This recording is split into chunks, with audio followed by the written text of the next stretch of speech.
Thinking about those two Russian guys who blew up the bombs. The youngest guy is still alive. The older guy got killed. The youngest guy ran over his body with a stolen car. That doesn't surprise me. I mean, if you knew your brother was dead or shot, you didn't want him to get captured, and you didn't want him to be identified because it would identify you, and you knew that he had a bomb strapped to his chest. Running over him would be exactly what you would do. It was actually good thinking as far as the terrorist goes.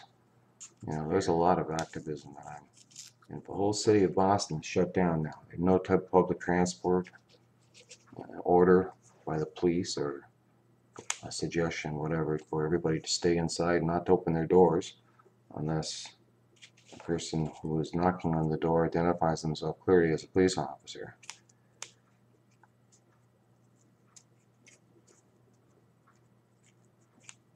They're looking for the 19-year-old kid who has gotten away. He carjacked a car, which was found a quarter of a mile away. I mean, what's the thinking here? What's the point?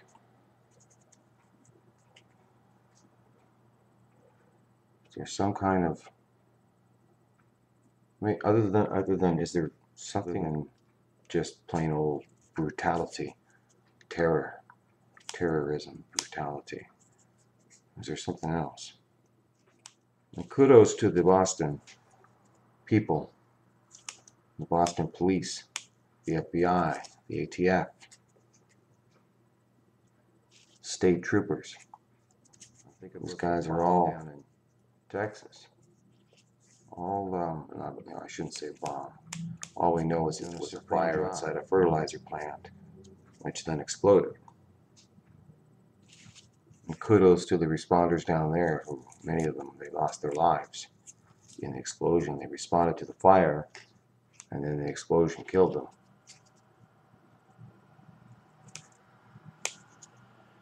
They're truly heroes. People putting their lives in jeopardy for other people that they don't know. And to their credit, they went to the retirement home that was close to the explosion and tried to get everybody out of there. What was the thinking of putting a retirement home beside a fertilizer plant? Did we forget Oklahoma City and what fertilizer can do? That's how Timothy McVeigh blew up Oklahoma City.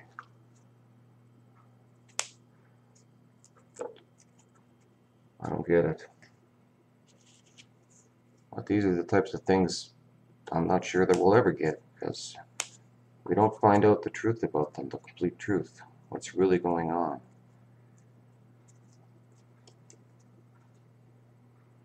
I know one thing, those are real lives, including in talking Boston now, real lives.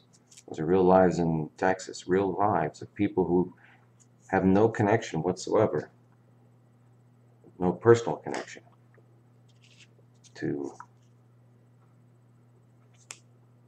a purpose. I'll have to wait till the documentaries are made and the news is filtered through the eyes of certain independent medias.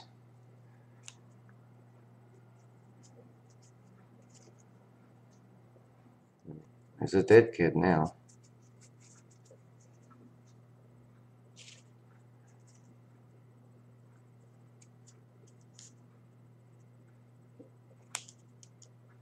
One of the things that this type of behavior does lead to is greater calls for security. A call for security is often the precursor to the police are going door to door, the SWAT teams are going door to door in an ever increasing circle from the bomb center, the center of the last time they saw this guy alive, when he was shooting. And they shot dead a transit cop. And the other guy that they shot is in the hospital. These guys weren't can't do business. Didn't seem to care about life, whether he dies or not. You know, if a person doesn't care about life, these people don't appear to give a shit whether they die or not. They'll take as many people with them as they can. When he got to the hospital, the doctor was, they asked, really think that they weren't going to, how he died, how many bullet holes there were. The doctor said he hadn't counted the bullet holes. He said there was severe trauma to his chest, burns, consistent with burns and shrapnel.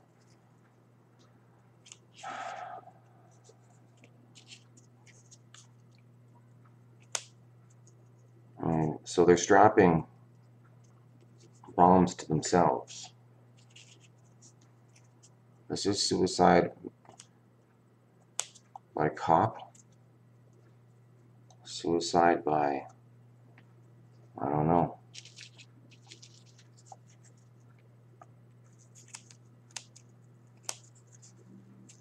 What's going on in Texas? It's interesting. It's close to Waco. It's in the same month that the Waco is the precursor. The Adventist. The ATF burned to death David Koresh, and a believer in the writings of a Seventh-day Adventist prophet named Ellen White. He proclaimed himself to be a third coming of Jesus Christ, only this time the Jesus Christ who sinned, as contrasted to the Jesus Christ who didn't sin. So he would sit down at the bars, he'd drink and whore around. I say similar because it's the next Seventh-day Adventist. I have a friend who's involved in a similar led by some guy who thinks he's got all the answers. Quotes Ellen White.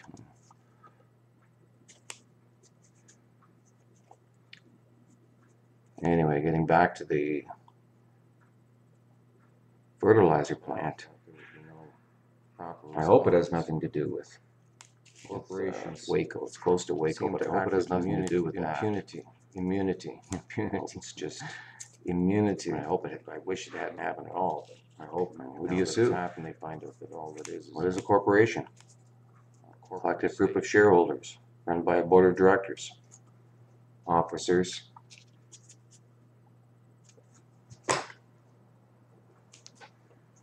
And the whole point of a shareholder is to shield the whole point of a corporation is to shield the shareholders from liability. The U.S. Supreme Court has ruled that corporations are people for involved in corporate purposes of shareholders shouldn't be shielded from liability. First Amendment rights, right to freedom of expression. Well, maybe if you're going to rule them as people, it would be nice if you ruled them as being responsible like people. If it was a person doing the stuff that corporations are doing down in the States, they'd be hauled up on charges.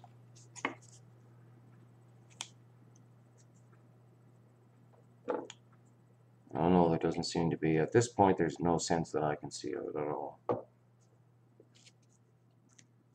I think this just doesn't make much sense to it, that the two events occurred at the same time. Here's the garbage. That goes into the garbage.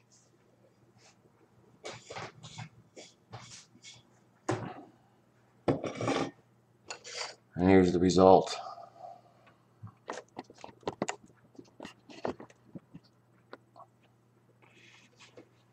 Quite a lot. Hopefully that'll last us the day.